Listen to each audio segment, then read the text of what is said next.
Ayon kay Lao Tzu na ang susi sa pag-unlad ay ang pagpasok sa mas mataas na dimensyon ng kamalayan sa ating kaalaman.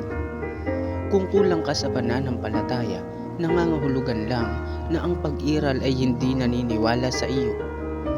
Ang mga kaaway ng tao ay hindi yaong mga demonyo kundi yaong mga tao na katulad din niya.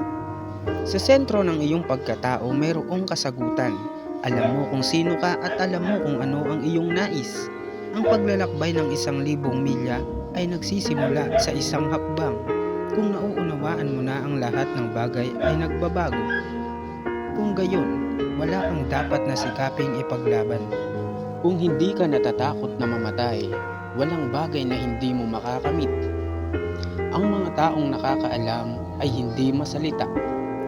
Ang mga taong masalita ay yaong hindi nakakaalam. Kapag kontento ka na sa iyong sarili at hindi nagkukumpara o nakikipagkumpetensya, igagalang ka ng lahat.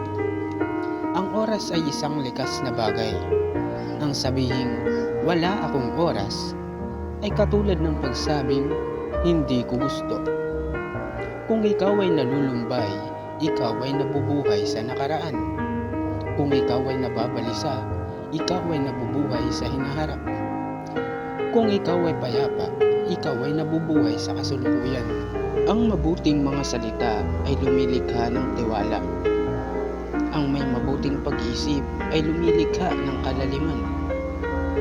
Ang mabuting pagbibigay ay lumilikha ng